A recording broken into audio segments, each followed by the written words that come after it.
Good morning, everyone. I'll call the meeting to order. Ask everyone to please rise for the singing of our national anthem.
I was half expecting something from the world of Disney.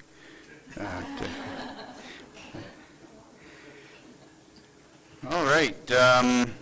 You have your agenda before you, Council. Item 1.0, any additions to the agenda? No, seeing none, I'll take a motion to adopt the agenda. Councillor Nadeau. All in favor?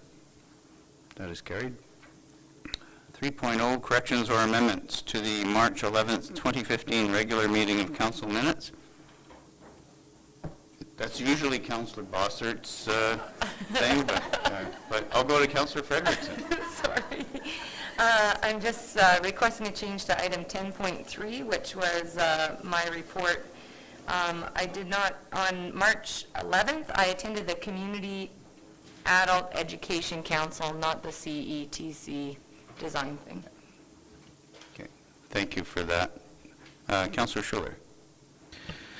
Yeah, under item 6.0, for Bob Deagle, the Northern Thunder Car Club requested from council an update regarding the airport surface. It indicates in here that I said that it would be discussed on April 1st. I believe what I had indicated was that we would be discussing that item at the upcoming budget meetings, and we get back to Mr. Deagle with our direction by April 1st. Right. Thank you for that clarification. Councillor Bossert. No spelling errors to report that I could see anyway. Under 7.10 of the old minutes, it is actually fairly unclear what the resolution is, whether we voted in agreement for $4,300 for the bow benders or whether it was $25. It appears that Councillor Wheeler moved to have a motion for $4,300 and it was carried, but it was opposed by Councillor Wheeler and Councillor Frederickson. I just would like that whole 7.10 reworded so that it's a little more clear.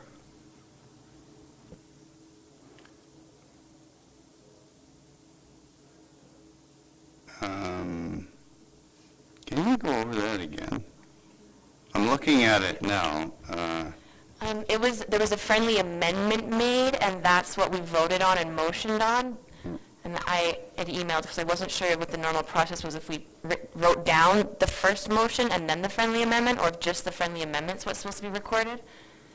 Because the original motion is what's recorded on there, not, it's the friendly amendment's above it, but not in the actual motion. I see. Yeah, the dollar amounts don't occur. Yeah, it's not what we actually motioned. Yeah. Okay, so the ultimate motion was rather less friendly than intended. Okay. And so what I'm hearing is that there's an error in the way resolution 077/15 was recorded. The actual dollar figure, the wording of the resolution can remain with the exception of the dollar figure, which should have been $2,500 pursuant to the friendly amendment that was accepted and identified earlier in the motion. Is that, have I got that? All right. And Chandra, do you have any input with regard to that? That doesn't require a new resolution, I don't think. And I think it's identified as a friendly amendment, so it was accepted as such in the process of the meeting, so I think by just identifying it as a correction to the minutes, we're okay. Yeah, all right, good. Any further corrections or amendments? That's a good catch. Thank you. All right, then I'll deal with these separately then. I'll take a motion to adopt the March 11th, 2015 regular meeting of council minutes as corrected. Councillor Frederickson, right? All in favor? Okay, that is carried. Now the March 19th, 2015 special meeting of council minutes. Any corrections or amendments there? No? Seeing none, I'll take a motion to adopt the March 19th, 2015 special meeting of council minutes. Councillor Schuler, all in favor? That is carried. Thank you. All right, item 5.0, Community Spotlight. This is my favorite part of the agenda. Volunteer Appreciation Month presented by Lola McGee of Family and Community Support Services. Welcome. Lola Strand of Family. I'm sorry. April Fool's Day, right? I'd like to say that, but no, it's just, brain's not working terribly well this morning. So April 12th to 18th, 2015 is Volunteer Week. It is, pardon me? Can you hear me now? Yeah. Okay. April 12th to 18th, 2015 is Volunteer Week. It is a national, I want to say holiday, but it's not really a holiday, but it's a national week intended to celebrate the 13.3 million volunteers across Canada who generously donate their time and energy. National Volunteer Week is Canada's largest celebration of volunteers, volunteerism, and civic participation. Albertans have a rich history of volunteering and community involvement and have been celebrating National Volunteer Week for over 20 years. There are over 80 nonprofit organizations and community groups in Drayton Valley who rely on hundreds of volunteers to do the important work that they do. Each year, for FCSS alone, FCSS funded programs included in that, an average of 423 people volunteer 3,417 hours. So that's incredible when you actually look at those stats. If not for volunteers who provide leadership on the many volunteer boards, to the volunteers who do the work on the ground, there's a variety of different services and opportunities that would not be available for people in our community without volunteers. I had a look at all of those groups and tried to summarize the work that volunteers do. And the list is long. Volunteers preserve our history and heritage. Volunteers bring people together who enjoy arts, music, culture, sports, and recreation, and that's people of all ages. They organize events and opportunities connecting community halls. They keep a watchful eye on our neighborhoods to keep them safe. They mentor young people who need a positive role model. They welcome people who are newcomers to Canada. They search for people who are lost or support those who have been a victim of tragedy or crime. They provide supports to people suffering from disease and addictions. They feed the hungry, shelter the homeless. They help seniors to remain active and engaged. They teach skills that help people to be resilient, and they shelter animals who have been abandoned. So, and I'm sure that I've missed some. So it's incredible the work that, and Drayton Valley is really lucky to have a real passionate community for volunteerism.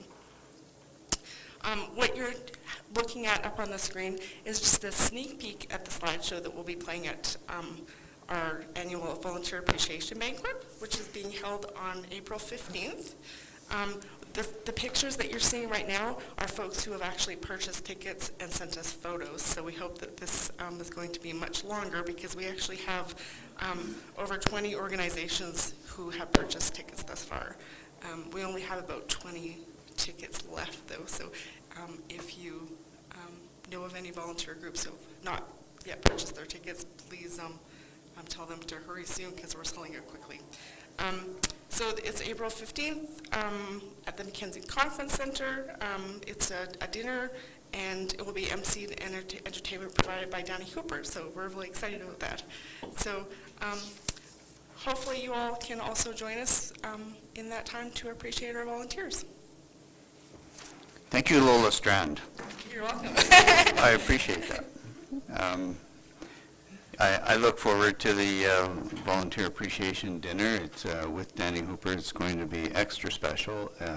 I think it's special enough, nonetheless, with the celebration of volunteerism that exists in the community. It's a demonstration of the strength of our community when you see that many people who are so committed to various causes. Yes, we've extended the number of tickets to capacity. We typically sell 250 tickets. This year we extended to 262 to try to squeeze every last volunteer that we possibly can into that room. So yeah, it's really amazing to see. Excellent. Thank you. You're welcome. Lola Strand, ladies and gentlemen. There she goes, Lola Strand. Okay. All right. Item 6.0, proclamation for Volunteer Appreciation Week. It's my pleasure to read this proclamation for National Volunteer Week, April 12th to 18th, 2015. Whereas 13.3 million Canadian volunteers give their time to help others, contributing 2.1 billion volunteer hours per year. And whereas volunteers in Drayton Valley mentor our children, feed our hungry, comfort our lonely, beautify our green spaces, and fundraise for our charitable organizations. And whereas Drayton Valley's volunteers are young, old, families, workers, retirees, men and women of all ages and backgrounds. And whereas the collective result of the work done by our community's volunteers is that Drayton Valley is a more desirable place to live. And whereas organizations in Drayton Valley that rely on volunteers include such fundamental organizations as Citizens on Patrol, the Drayton Valley Healthcare Auxiliary, Cause for Critters Animal Rescue Society, Humans Helping Humans Housing Foundation, and countless others. And whereas volunteers play a critical role in the success of our community and the quality of life of its residents, now therefore I, Glenn McLean, Mayor of the Town of Drayton Valley, do hereby proclaim April 12th to 18th, 2015 as National Volunteer Week, and urge my fellow citizens to recognize the crucial role played by volunteers in our community. All right. Moving on to item 7.0, public time. Seeing no public, we'll move on to item 8.0, decision items. 8.1, Councillor Bossert. Good morning, thank you. The Traffic Advisory Committee, established under the Traffic Advisory Committee Terms of Reference, states that this committee will be comprised of administration members and 2 members of the community who will serve a 2-year term. The town has received 3 applications for the positions available.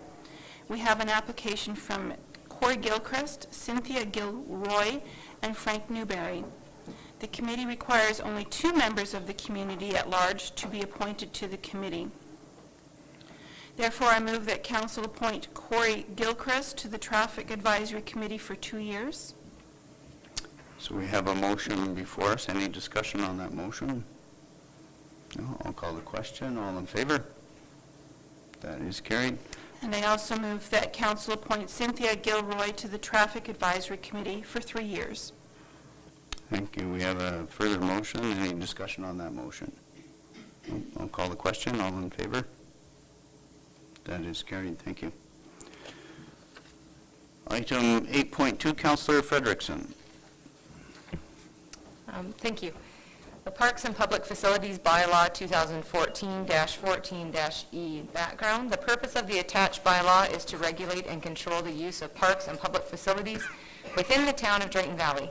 By establishing these requirements in the form of bylaw, administration is better equipped to ensure that activities in parks and public facilities, including the recreational campground, are respectful of other users as well as the space themselves. The town currently has a facilities bylaw from 1986, which is limited in scope. The attached bylaw is intended to expand on the principles of the 1986 version, which establishing requirements for individuals who use town parks or facilities.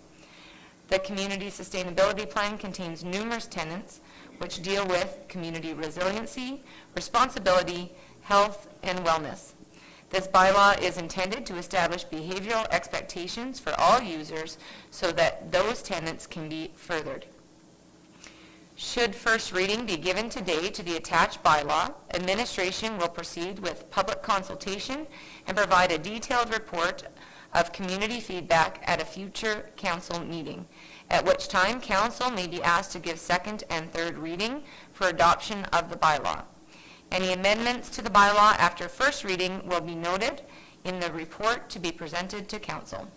Therefore, I move that council gives first reading to Parks and Public Facilities Bylaw 2014-14-E. Thank you, Councillor Frederickson. We have a motion. Any discussion on this motion? No? I'll call the question. All in favor? That is carried, and it's hoped that we'll receive some constructive public feedback prior to second and third reading. Very good. Item 8.3, Councillor Nato, Outdoor Events Policy. Thank you, Mayor. The Town of Drayton Valley currently has an annual parades policy, but does not have a policy or guidelines in place for individuals or groups wishing to host events on town-owned lands. As these events become more and more popular, it is important that all organizers are aware of the steps that must be taken to ensure the safety of the participants and the obligations of the use of the municipally owned lands. Administration has prepared the attached policy, which is intended to establish guidelines and structure. At present, requests for the use of town lands are dealt with on a case-by-case basis, but this policy will allow all potential users of the parks to know in advance what requirements are in place. Therefore, I move that council approve the attached outdoor events policy A0415. Thank you very much. We have a motion before us. Any discussion on that motion? No? Very good. I'll call the question. All in favor? And that is carried. Item 9.0, information items. 9.1, Brazo Seniors Foundation meeting minutes for February 4th through February 26th, 2015. 9.2, Drayton Valley Municipal Library Board minutes of February 12th, 2015. 9.3, the Community in Bloom minutes, January 12th, 2015. 9.4, the February 2015 RCMP Policing Report. 9.5, the Yellowhead Regional Library 2014 Annual Report. 9.6, Waste Management Committee meeting minutes of February 3rd, 2015. And 9.7, the Economic Development Committee minutes of March 10th, 2015. So I'll take a motion to accept those items as information. Councillor Wheeler? Thank you. All in favor? That is carried. Thank you. Moving on. Notwithstanding what you see here today, we have actually been very busy, as evidenced by the information items. Item 10.0, Department Reports. 10.1, Planning and Development. Chandra? If I may, Jen is out sick today, but Martine will present her report. I just have to Certainly. run and get her. Do we have any elevator music we can...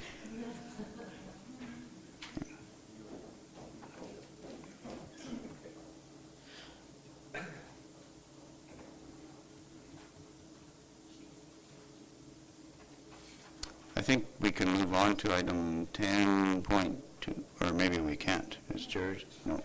No.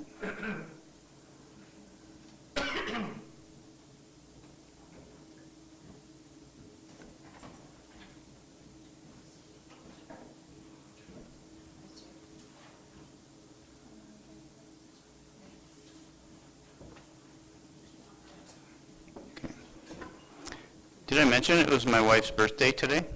No. Absolutely true.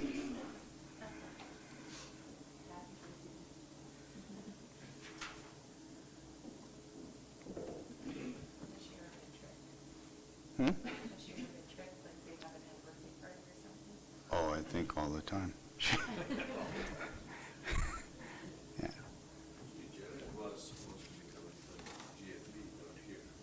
Oh, well, it's on the agenda. Hello. Good Hello, morning, good Martine. morning. How are you? Good. I'm Martine Cook, and I'm here to represent the Planning and Development Department for Jen Martin, as she's absent today. So what she has for the report so far for up until April 1st is 2 approved single-family dwellings and duplex with secondary suites for a total of 3 housing starts, bringing year-to-date housing starts to 7. Approved 2 demolition permits for a single-family dwelling and commercial building. Approved 5 sign permits. Approved 1 permit for roof repair. Approved 1 permit for basement development. And approved 1 permit for an as-built deck. Developer meeting was held on March the 24th to discuss off-site levies, but it was a good turnout. And once the report has been finalized, it will be presented to the public for feedback. Do we have a rough estimate on when that report will be available? I'm not aware of a timeline, so. Jen had attended the Highland Park open house on the 25th of March, and the feedback was very positive. Murrah Phase 3 has, that's across from the Celebrity Estates, has now been registered at Land Titles, and the lots will be available for development. And that's all I have. Very good. Thank you very much. Any questions from council? Councillor Bossert? Good morning, Martine. The duplex start, do you know where that is roughly in town? And is it's not Humans Helping Humans, is it? No, it's private? not. It's private, yeah. I'm not sure exactly the area that she's referring to. Okay, thank you. All right, thanks very much. Item 10.2, engineering and transportation. Are we going to, I don't see. There is no report on that. No Mr. report, Mayor. okay. Item 10.3, community services, FCSS, and still sustainability? Okay. Yes, for the time being. Thank you, Mr. Mayor. A few things, I guess. One, FCSS had hosted a grant writing and fundraising workshop last month. And needless to say, it was very successful. 22 different organizations attended that workshop. And a number are on the waiting list, so much so that they are organizing another workshop on grant writing and fundraising workshop. I mean, it's great information. I mean, it does, of course, also speak to the fact that there are a number of organizations requiring support. But it's great to have those organizations come into this workshop. Probably one of the biggest things coming out of that workshop is that all 22 organizations said that they would like to network better. And that's the extra benefit coming out of the workshop. So part of what they will set up on the agenda for the next workshop is an opportunity for those organizations to network. So that's great news. Yeah. Other than that, the EPAC agreements, great to finally say and know that we have the agreements, the joint ownership agreement and the lease agreement with the Eleanor Pickup Art Center are all completed as far as approvals, and then it's just the paperwork that needs to follow.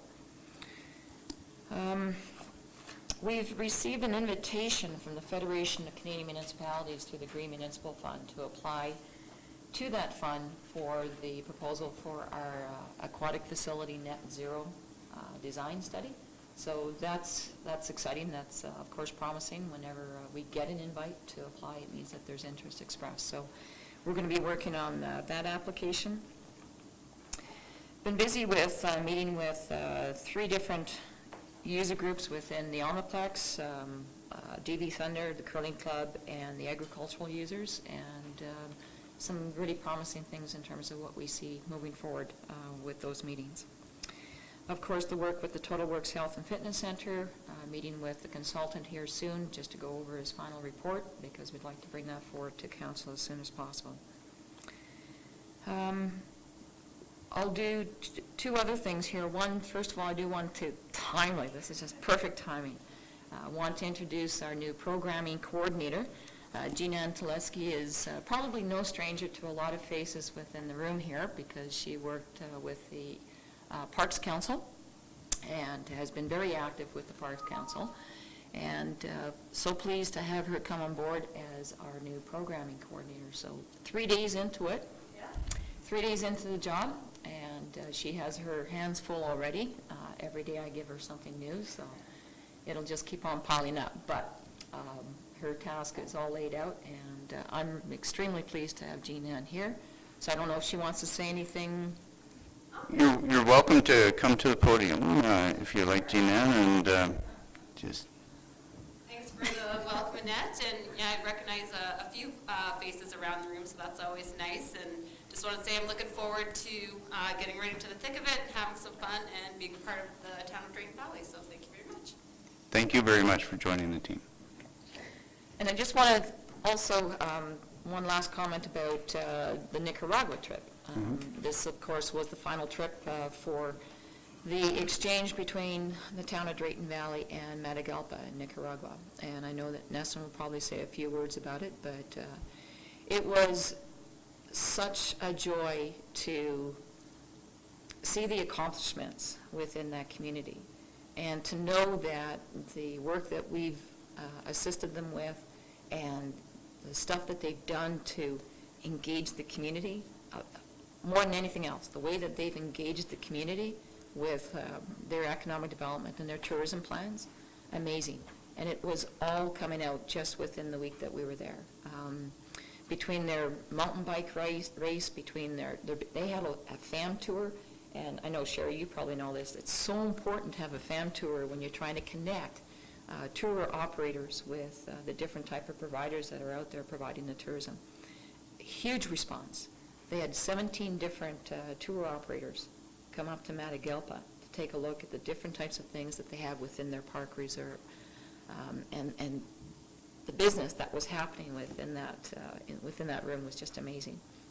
We went through the sustainability proposal for their whole process, and I mean, very little guidance required on our part, because everything that they spoke about the things that they need to do to make sure that it continues.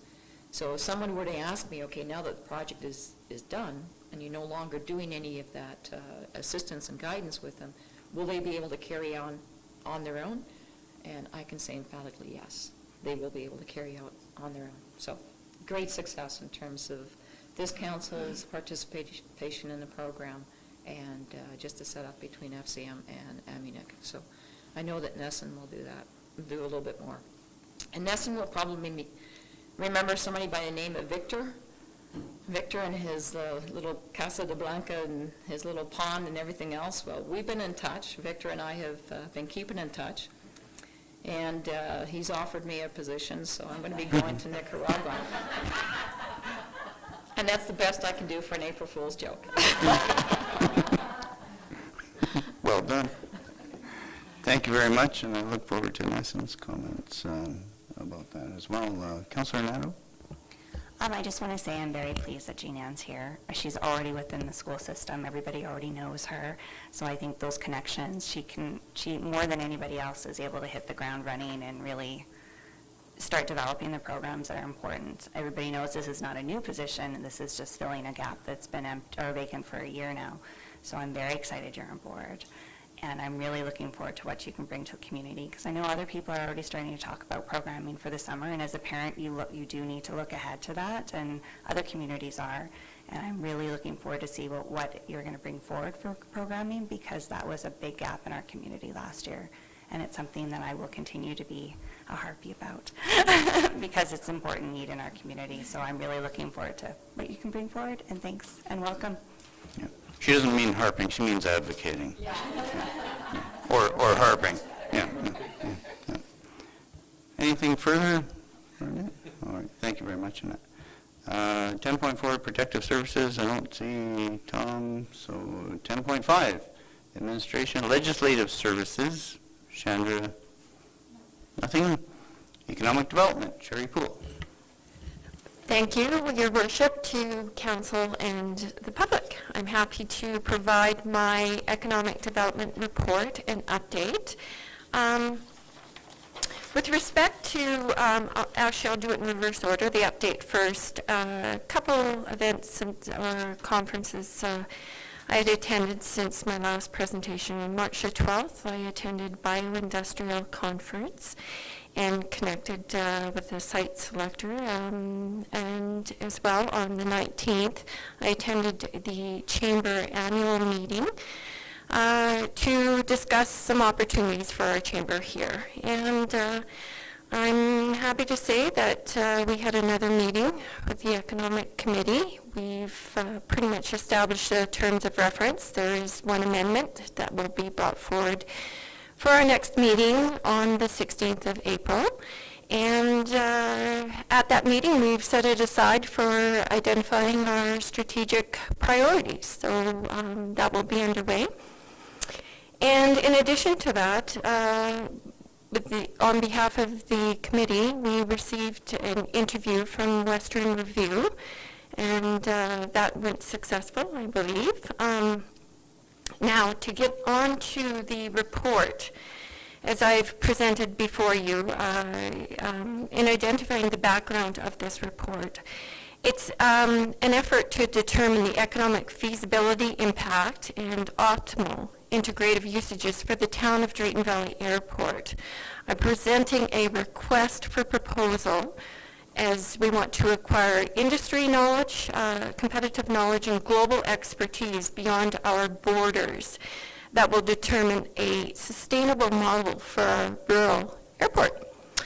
With that, if you will, I'll just continue a little bit and say that competitively, the model that's being adapted for rural independent airports in order to make them successful is really to look at an economic multiplier effect for them, meaning look at opportunity to attract world-class events that speak to tourism, as well as look at optimizing the specified use for aeronautics at an airport and bringing on innovation, especially in aspect of the land usage.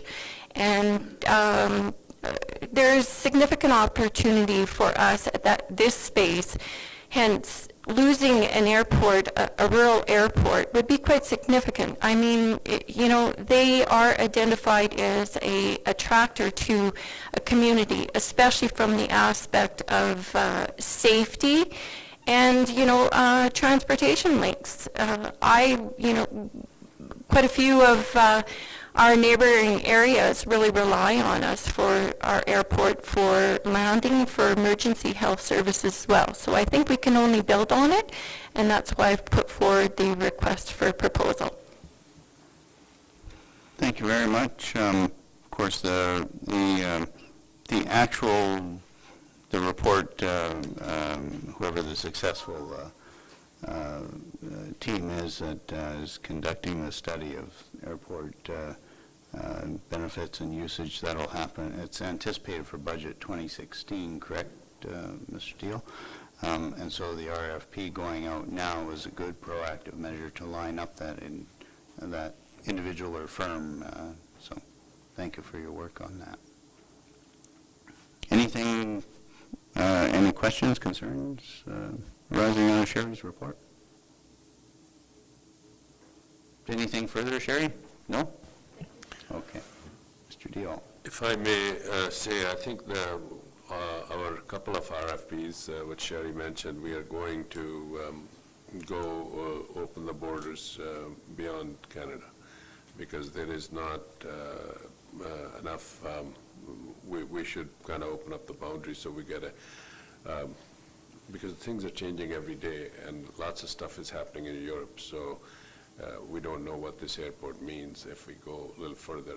And we understand that this is 2016 budget, but we start doing the budget in September, and also if we might have to try this RFP a couple of times because we don't know how long it will take till somebody will bite it. And so that's why we started early. Yeah, I agree. It's good timing, and it's good to be ready for the budget 2016 process. Very good. Communications and marketing, do we have anything? Jill? Good morning, Mr. Mayor and Council. Morning. Thank you very much for having me today. So we've got a few updates. So first of all, we just recently finished a promotional piece with, right in my eyes, with the Big West Country for our app, and that's gone very successfully, so we're happy with that. And more on our app is we've also just recently are about to go ahead with our phase 2, which will include a report and issue feature, which I know Council was very excited to see and definitely wanted to add to the app, so that will be coming shortly. So we're just starting the work on that very quickly here. Our website is going really well, and we're receiving quite a bit of good feedback on that still. The public is engaging with us both through the website and through the app, and that's positive. So we're getting a lot of feedback from the public that way. We're also looking at branding, which Council is aware of, and we are going to be submitting an RFP, and as Manny mentioned, looking at ensuring that those doors are open and looking at international organizations to fill that RFP as well, and not just having it as Canadian and local organizations, but we are a very international community. We do a lot here in Drayton Valley that is international. I mean, for example, our CATC and our Memorandum of Understanding with the Academy of Europe is a fabulous piece that showcases us internationally. And I mean, even the public is working internationally. I mean, our beef is sold all over the world, and it's definitely something that is reflective of our community. So that's why we're looking at the international RFP, and and the annual report is also coming down the tracks quite quickly as well. So you'll be seeing that, I would say, probably by next meeting. So. Very good. Any questions of Jill? Thank you very much. Information Services, Nessun. Thank you, Your Worship. Good morning, and to Council too. As Annette indicated, my report is going to focus on Nicaragua, our final trip there. Very, very rewarding, as Annette pointed out, to see the progress that was made over 3 years. Having been with the program for over 15 years, this was the most rewarding program that we have had to date in terms of having set the agenda at the very early stages, and then to see the results. And the results were really overwhelming in terms of what they have done. And Annette has mentioned that. I will mention it again in a full report as you requested, Your Worship. And we will have footage and photographs to show you also, so you can get a sense of what was accomplished. And of course, there will be other footage coming to us because we left on the day soon after the TV and media were there. So that will be sent to us. But yes, they had done a lot. The engagement in the community, the partnerships that were established, and the real camaraderie to see them come together, and the commitment on the part of the municipality. That was really a factor that played a very important part. The mayor, the councils were all engaged in this program. Unlike in some instances in our other programs in Africa, there was this disconnect. So we weren't able to really push the agenda forward. But here, the mayor also thanked us sincerely. He wanted his thanks brought over to our council and our community for having participated. He said very eloquently that Drayton Valley is now a part of the history of Matagalpa. We are represented in the park very, very notably in logos and also Town of Drayton Valley on signages at the park, at the entrance, which I will show to council when I do my full report. And that was really pleasing to know that we are now part of their history. And he was very, very pleased at the effort and thanked us sincerely for all that we have done. So I bring that message to your worship and council here, and we'll talk about the merits of what was achieved in the program when I give my full report. But it was very, very rewarding, to say the least. Thank you very much. I'm very encouraged to hear it, and I look forward to the full report. What you're saying underscores what I observed when I had the opportunity to travel there last year, is the commitment from the elected official level to the inhabitant, the residents of the park who are very much a part of this initiative. What I saw was a community committed to success, and it was very moving, and by the sounds of things, they are no less committed today. So thank you very much.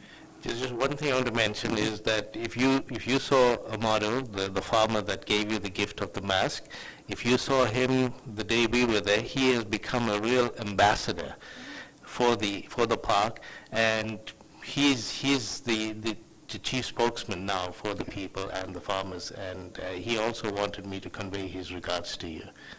That's excellent. Do you have another mask? I expect it takes them a long time to carve those things. Thank you very much.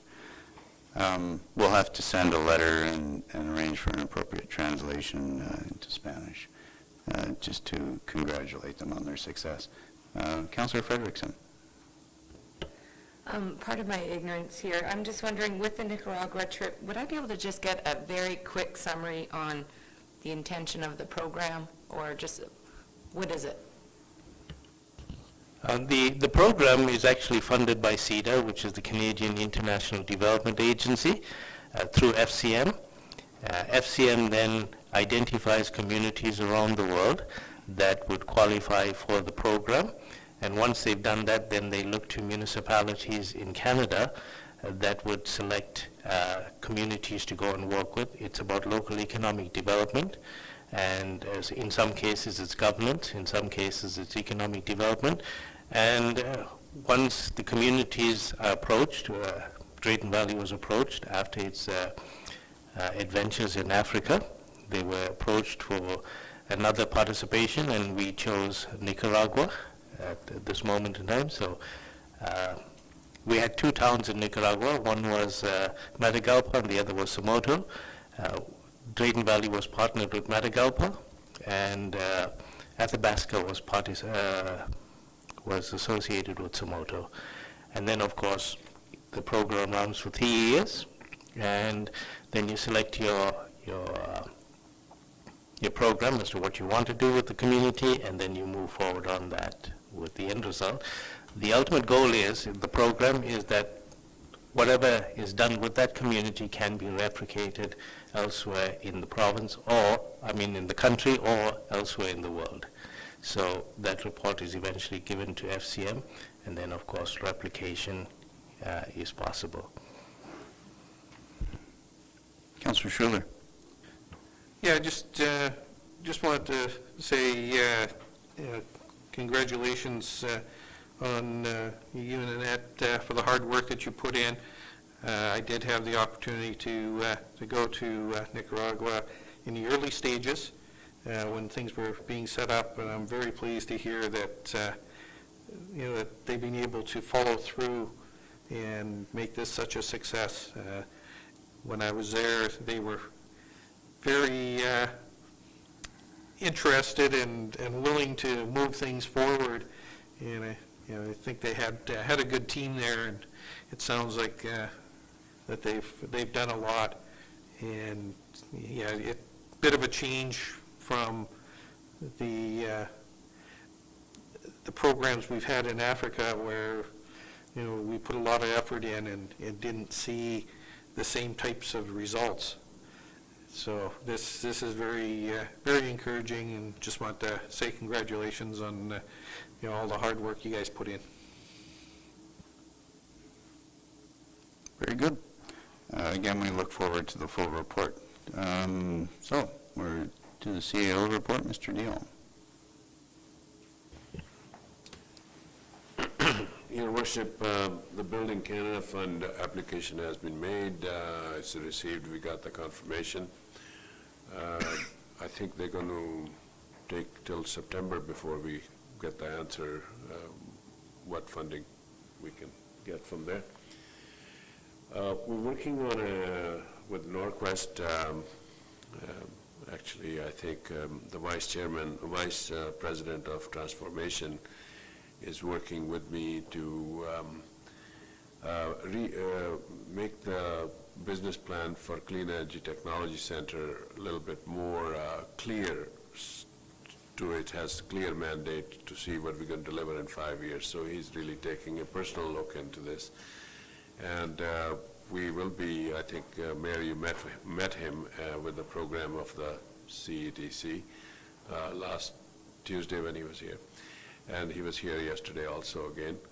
And we will be working on the joint venture agreement with Norquest and the Norquest lease agreement very quickly. Then we have the ceremonial function to finalize that deal.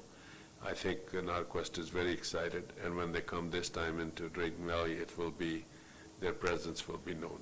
It will not be how you say, part-time presence. I think you will see some excitement about education and training in Drayton Valley. And off-site levy bylaws finished. Wasteway project, Terry Moore was here from Nashville, and I think our project working with Janalta is starting, be coming with more information to council. I think the committee was present when you met all the Janalta people, and Mayor, I think you met them briefly. And this is a project where we might be able to use the $10 million grant and be able to dispose of our solid waste. And Fort McMurray, by the way, is moving much farther and faster ahead with Wasteway project than we are. They're going the full cycle themselves. The city is funding the whole program. So I spent some time with the mayor about the community planning strategy Monday, and we met with ISL. We did some studies, study compilation for the council's budget, which I gave you a copy for water, sewer, and storm drainage study. We have a meeting set up with the county administration tomorrow to discuss cemetery plan, CETC, and all the water and wastewater studies. Their administration is coming here. We are going to have our administration there. And our economic development team and communications team, CETC, we meet every Monday. And we discussed about 10 projects yesterday: integration center, marketing with Cossette to finalize, Janalta, electronic sign, which I think Sherry is going to be talking about it fairly soon, once we have some finalization. EARN program, women in government, and Breton High School is doing something regarding CETC where Christina is going to be going, and the scholarship programs and annual report. And the last thing I want to mention to you that as administration we're working on how we can close the loop on most projects, so we meet deadlines and all that stuff. So that's a process we're going to put in place so we can perform on time kind of projects. So that's what's going on. Thank you. Thank you.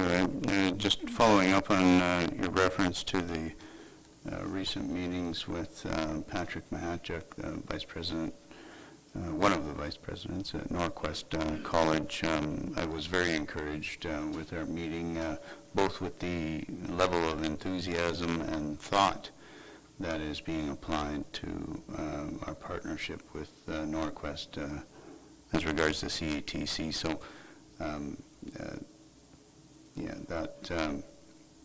we look forward to conclusion of that and documentation of that relationship. I wanted to touch on one thing you just mentioned. You said the offsite levy bylaw is done. I think you mean drafted? Oh, no, sorry. We haven't seen it. What I meant to say that the offsite levy bylaw information is being compiled and it's in the process. No, there is no bylaw at this time prepared. Sorry. Okay, thank you. Any questions of Council, Councillor Nadeau? I just wanted to reference what you talked about the Building Canada Fund, and that's a collaboration grant, correct, with through federal government? It's a collaboration one. I was at AUMA yesterday because I sit on previously the Women in Government and now Elected Officials Development, Personal and Professional Development. Still getting the hang of the new name. But they were talking about, Marianne Chichak, who's our division kind of lead, was talking about the unfortunate relationship within Alberta and between town and counties. And the fact that there is a very small number that have actually applied to that Building Development Fund because of the mandate to have that collaboration in it.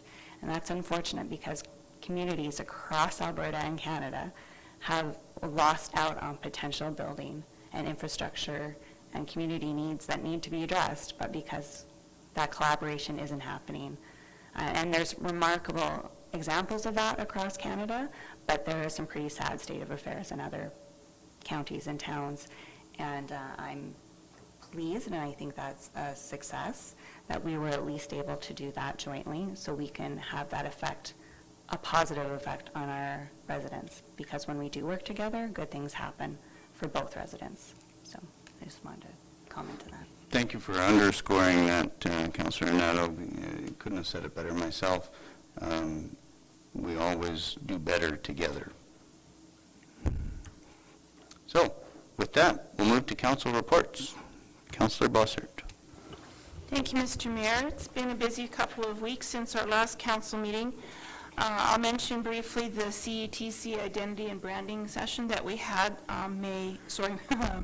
March 11th, where our consultants came in and showed us some of the ideas for the interior of the CETC Center, as well as some of the concepts for its identity. And I have to say I was very encouraged with that meeting. I know that our CETC is going to be a world-class facility where not just people from our area can use the facility, but our arms are open to the world, and it will be inviting to the world. So I'm very excited to see how that all unfolds in the next very short few months as the CETC is going gangbusters in its development around the south end of town. So that was a very interesting meeting. We also had council March 11th and GMP on the 12th. I understand the community scholarship had their dinner on the 14th, and that it was an excellent evening for highlighting the work of that committee in our community, raising funds for scholarships for youth in our community. So wished I could have made that one. On the 18th, I attended a webinar which was called FCSS 101, and it helped myself and the other people that attended to understand some of the more intricate goings-on with FCSS provincially and how we gain revenue from the province to help us with different programming in the community. And of course, it helped me with my appreciation of the FCSS that we do have here in Drayton Valley and in Breton, that they are integral to the success of our community. I also attended my first Community Foundations meeting that afternoon, and I have to say that sitting at that meeting was like sitting in a whirlwind, because it's a very aggressive, busy committee, and their loss of their current executive director will be big shoes to fill, as Brandy does an amazing job on that committee. So I continue to look forward to working with that committee and being part of the amazing projects that they do in this community. March 19th, I was able to once again do the budgeting class for Making Financial Sense, and this time our audience was a very mixed group of people, young people, middle-aged people, and some seniors, and it was a very encouraging session, because I know that when Making Financial Sense goes through the community every spring and fall, we're making an impact into people's lives in many different ways, not just budgets. Councillor Nadeau and I work together on that usually, and it continues to be a highlight for me. Even though I do it as just a citizen and not as a councillor, I always like to mention it. We've had a number of budget meetings these last couple of weeks, and I think council has really worked hard this year on compiling what we heard in the community and how do we apply what we heard to the finances of the community. And I really think that we've done a good job this year, and that we are going to see some fruits of our hard labor. On March 24th, council had a meeting with 14 developers from the community, and we did have a presentation about off-site levies. And there was a consultant there that did a presentation to council and to our developers, but it really opened the avenue for really positive conversation between developers and our administration and council. So I think it was a really positive meeting, and I'm looking forward to hearing some of the positive developments out of that. I think that's pretty much covers my meetings. I would like to say that today is a banner day for my daughters and myself. We're on our way to Europe, and I do plan to return in 5 weeks unless a Highlander in a kilt or a Italian with really dark savory eyes has different ideas, and I go to plan B. I do plan to be back, but my heart longs to be back in Europe. I love being over there. I'm meeting my eldest daughter tomorrow in Edinburgh for lunch, so that's an exciting thing for us, and I'm really looking forward to having a good break and coming back refreshed to serve my council, my community.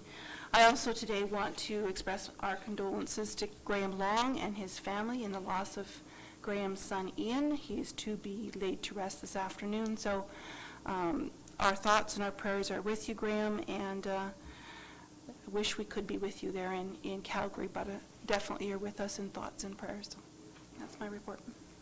Thank you. 11.2, Councillor Frederickson. Thank you, Mr. Mayor.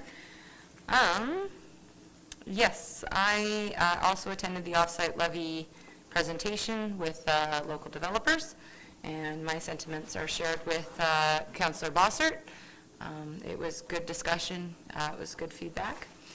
March 25th, I did attend the Highland Development Open House, and I concur with Martine's report on that the messaging on that specific development has been quite positive. And March 26th, I was invited to attend Aurora's Disconnect to Connect. So Disconnect to Connect is an FCSS-led initiative, and it's partnered with FCSS and Aim for Success. And basically for Family Day, they encourage families across Drayton Valley and Brazeau County to disconnect their electronics for the day and spend time with their family. And so Aurora School was the school winner this year, so when they compete against all the other schools. So they had accumulated 17,000 hours where their electronics were off, and they had did an assortment of things of skiing, tobogganing, playing board games, all those kind of things. So that was a wonderful celebration of, just getting unplugged for a little bit and really spending some of that family time together. And that is my report. Thank you very much. Councillor Nadeau. Thank you, Mayor. In addition to the regular GMP, on March 18th, I did attend the webinar for FCSS as well, as I'm the council rep for that. It was interesting. I know we found that there's kind of a gap there in terms of what we need to look at for reporting and how that has to be viewed by council in its entirety, which we didn't realize that in the past. So I have some information for Annette, as she was unable to attend because she was in Nicaragua. So we have to clarify that. And but it was really good information. Even this is the second time on the committee myself personally. The first time was such a short time span that it really gave me a good backgrounder. And both times I joined it right as the grant run is going on, so I never really got the opportunity to have like that great backgrounder of where FCSS is, what its accomplishments are, what are its mandates. So it was good information, and I know we all felt kind of around the table generally that they were warning us about the provincial government's and budget, and pleasantly so, it was not underfunded this year, which is great. So there is no decrease, which is wonderful. That being said, it hasn't had an increase, even inflationary, since 2011. So I think that still, Lola and I spoke briefly earlier, that there's still an opportunity there to talk about the importance of FCSS within communities and have that advocacy conversation, because even though there's no decrease, there has been no increase, again, for 6-7 years. So that's important to note. We also had the special council meeting to sign the EPAC agreement on March 19th as well.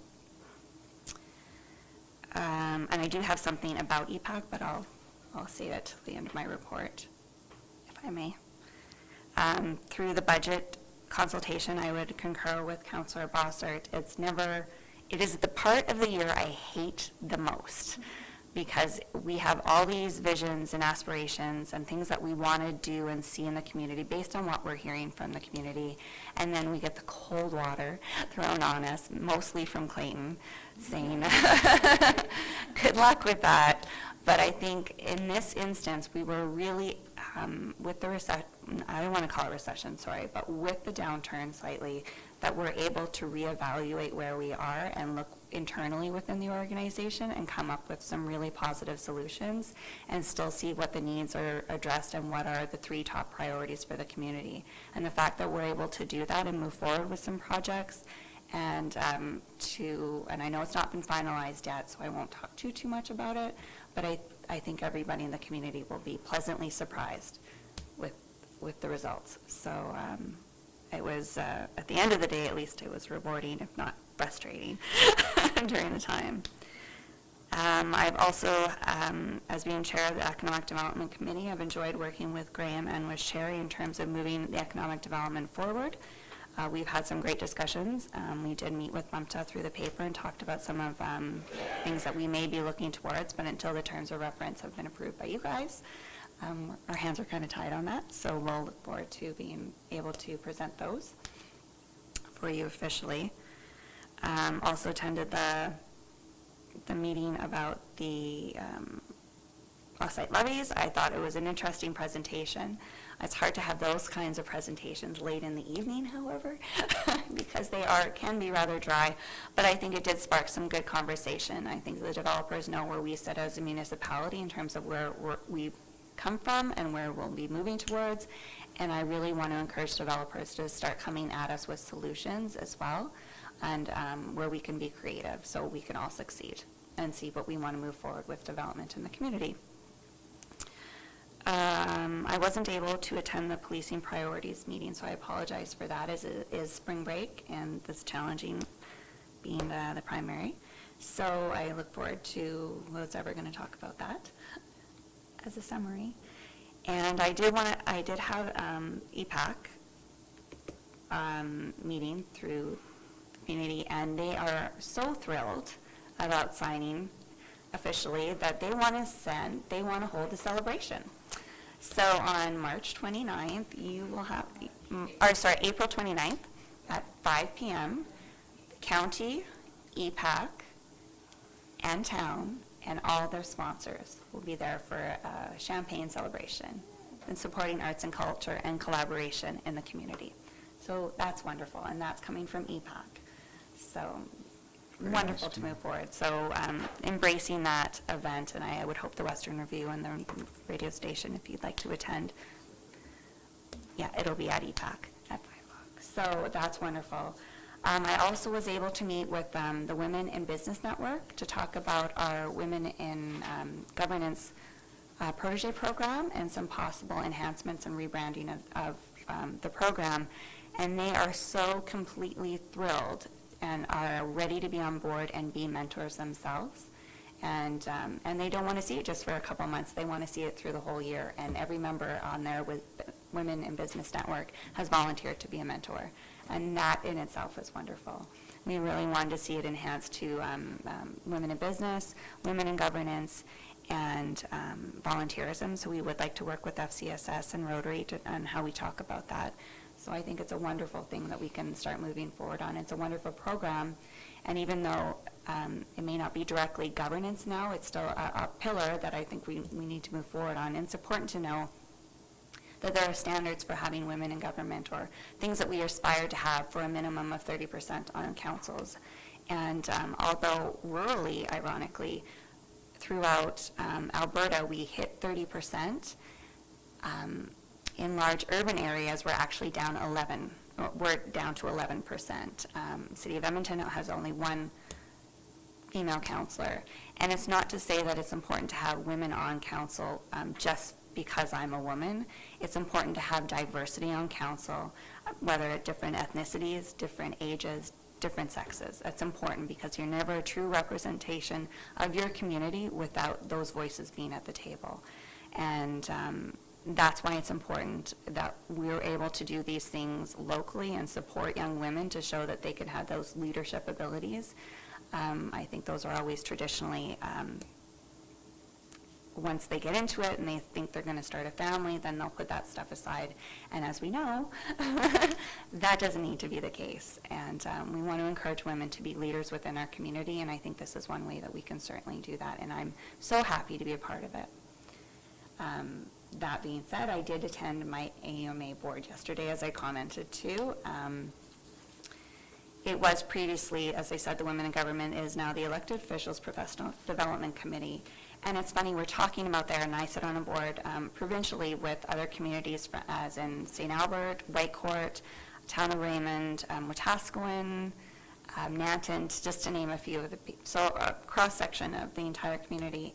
And over again, we see the struggles that other communities have. This one is a different focus. It's about professional development and being mentors within the group. So Women in Government is still a process of it, but it's about being mentoring for other elected officials throughout Alberta.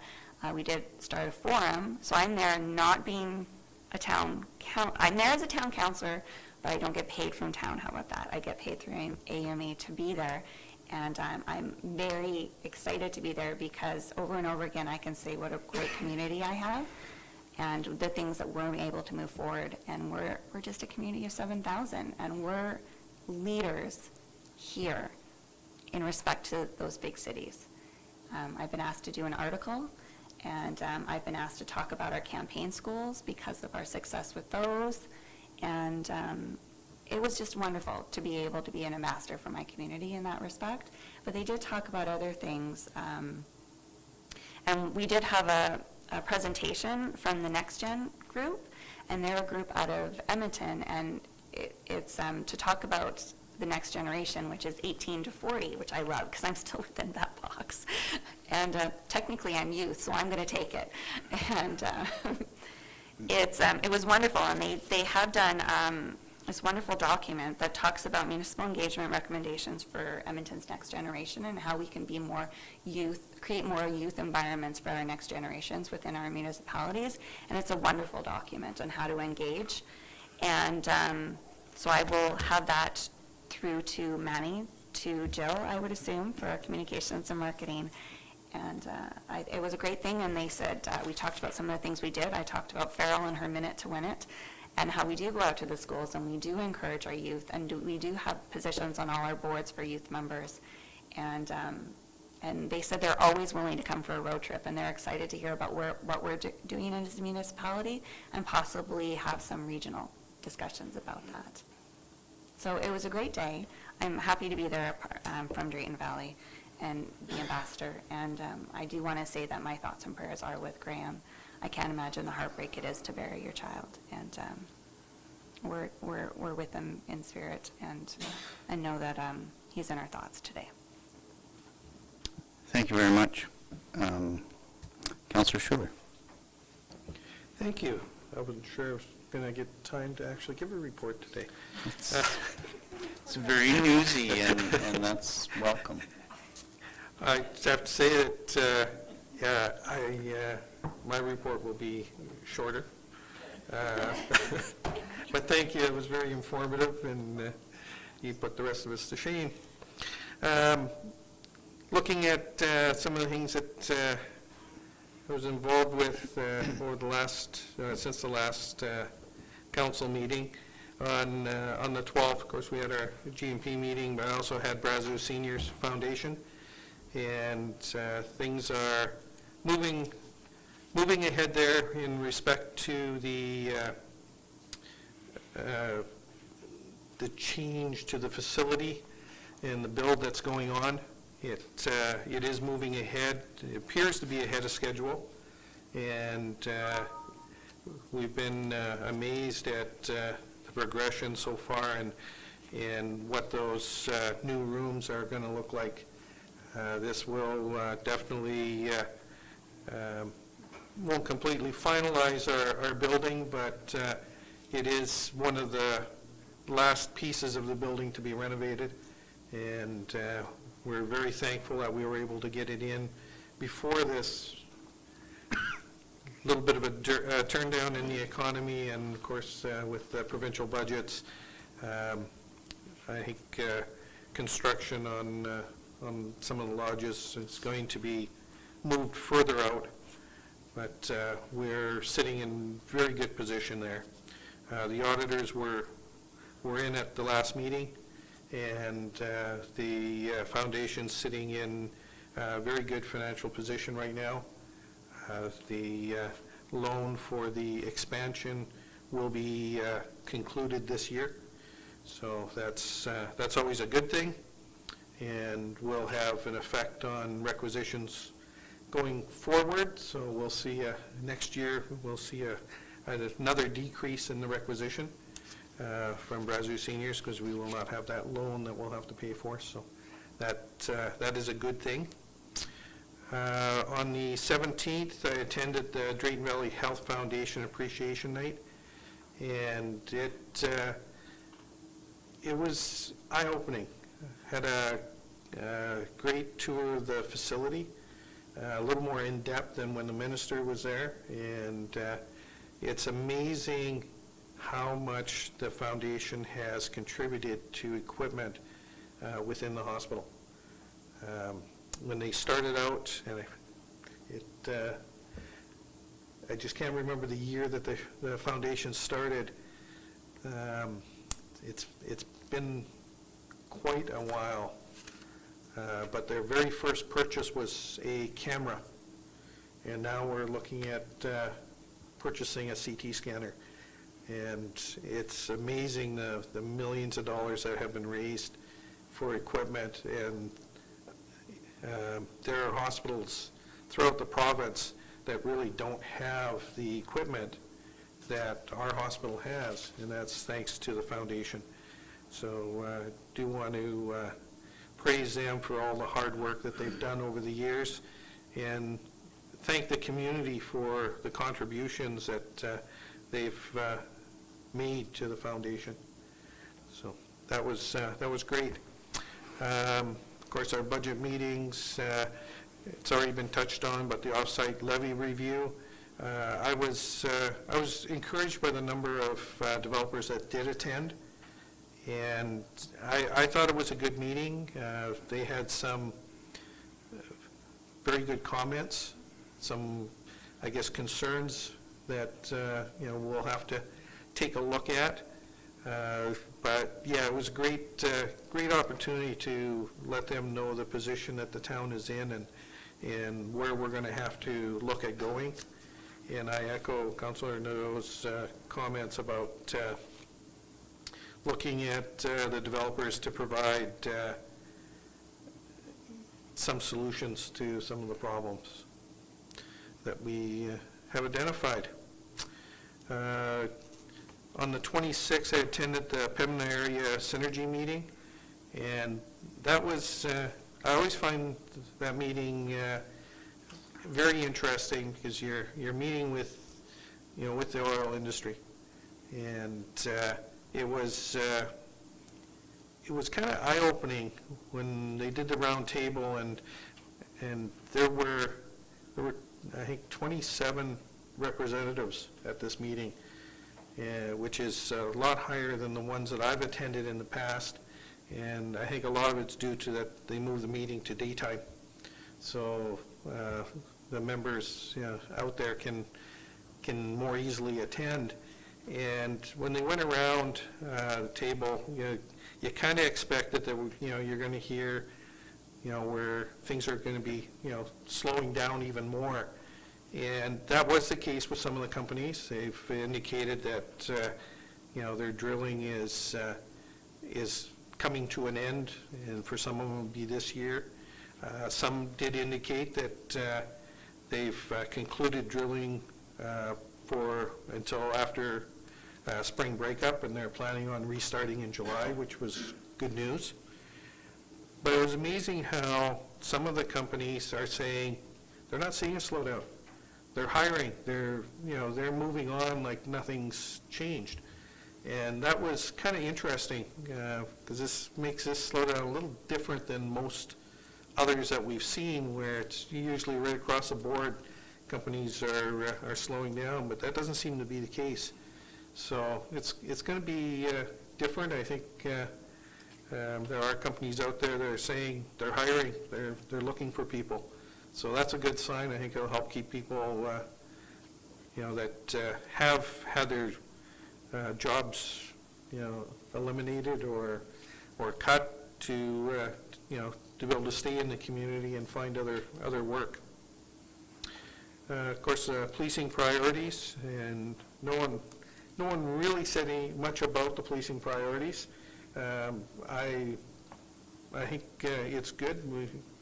It was identified the three top ones for the police this coming year, and it fits into, I think for the most part, where council was going.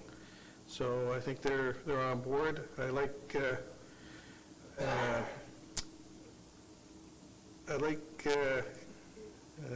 Staff Sergeant Kellehu's direction with the detachment and the members, and community-based policing that he seems to want to bring forward. So I'm very encouraged by it. And I think that's everything I'm going to discuss in regards to meetings, but I also want to echo my condolences to Councillor Long and his family, and our thoughts will be with him, and I can't imagine what he's going through right now, so we'll give him all the support that he needs. And with that is my report. Thank you very much. Councillor Wheeler. Thank you. Mine will be brief. I was at most of the events that have already been discussed, and found them all a busy month and very thorough. I would like to highlight our Physician Recruitment and Retention Committee. They have been very active this last month, and we have 2 physicians coming to tour at the end of April, which they're setting up for. They're also going in the middle of May to down to Red Deer to do a talk to one of the college groups that have graduates going through.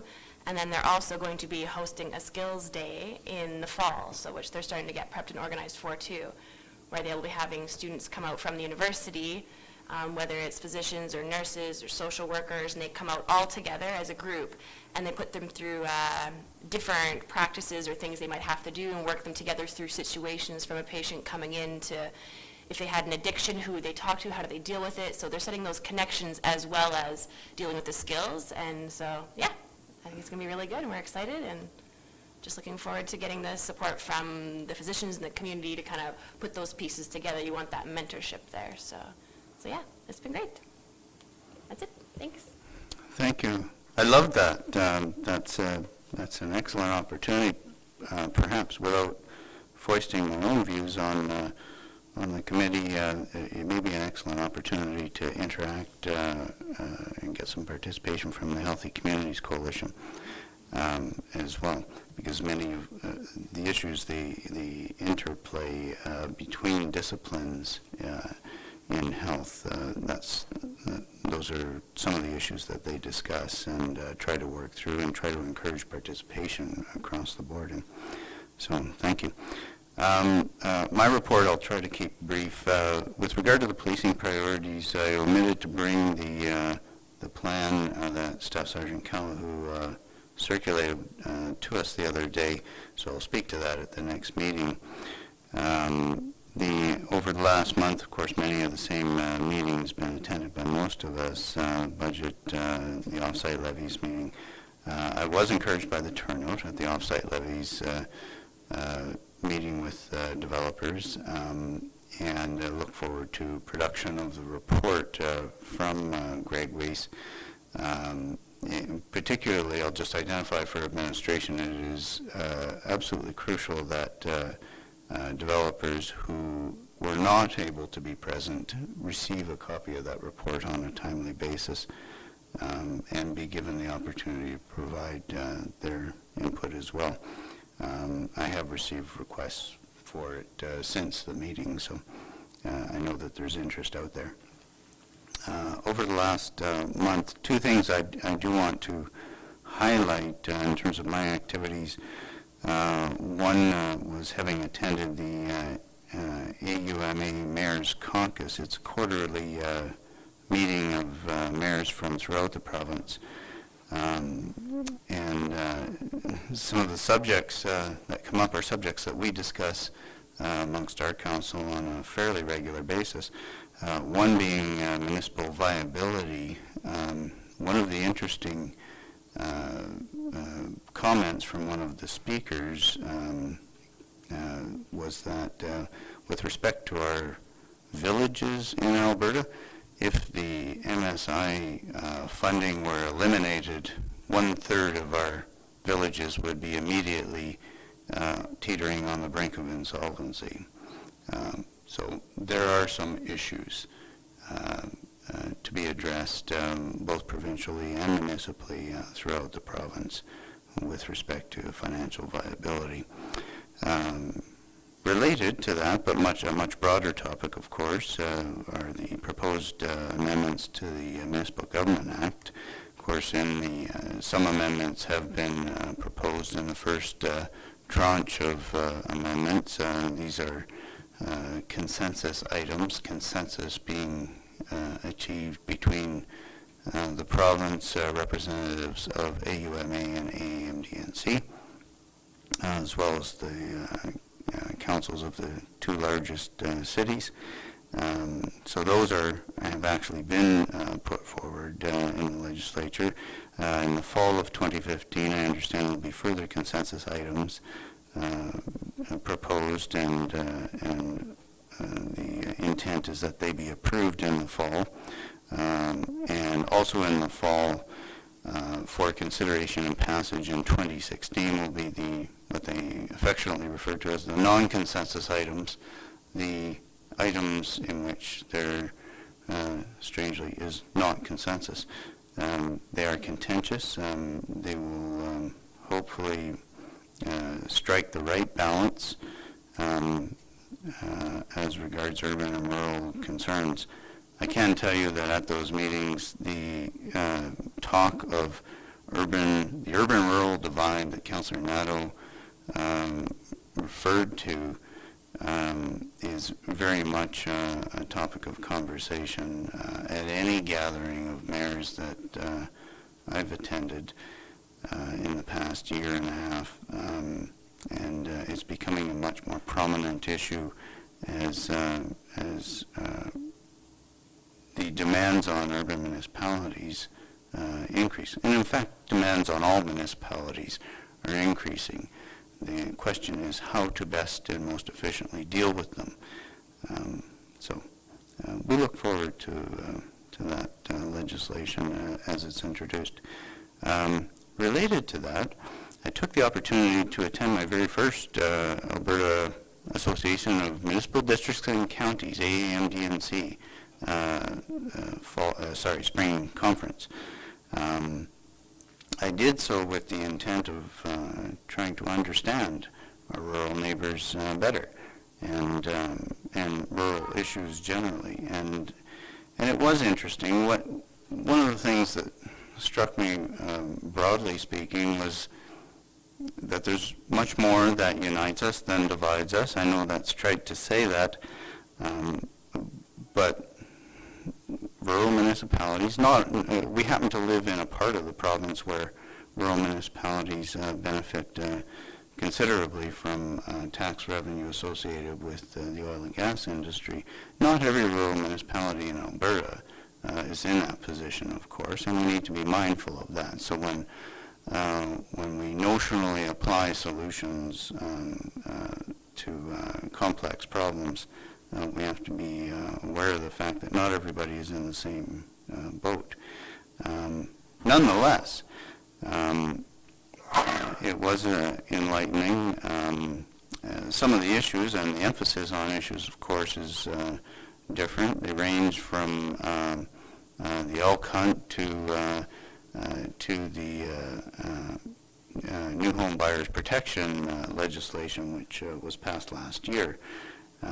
It was interesting for me to hear it come at a meeting of rural municipalities, because you normally associate that with as an urban problem, and it is very much an urban problem. But the rural take on that is unique and appropriately different. I think the solution that some were calling for was perhaps not the appropriate one. They were calling for a complete exemption from the Act, and I don't think that's it. What they might be looking for, and their resolution didn't pass, so it's being tabled for further consideration. But what they might consider is appropriate fine-tuning of the legislation, which I'm sure the province would be willing to look at. The upcoming over the next week or few weeks, I just wanted to identify I'm delighted to be going to the Holy Trinity Academy on 2 occasions to speak under the auspices of the Making Financial Sense program, to speak to Social 30 students on law and on government, because apparently they think I know something about both of those things. And I look forward to it. Last year it was very engaging, and this year I've got some things in mind to discuss with them, and we may be facing an electoral event in the province in short order, and of course we will be facing an electoral event later this year federally, and so we may have some things to discuss there. I look forward to it, and as has the rest of council, I wanted to add my condolences to Councillor Long and his family, and to let them know that we grieve with them. Thank you very much. That is my report, and I'll take a motion to adjourn. Councillor Schuler, all in favor? That is carried. Thank you.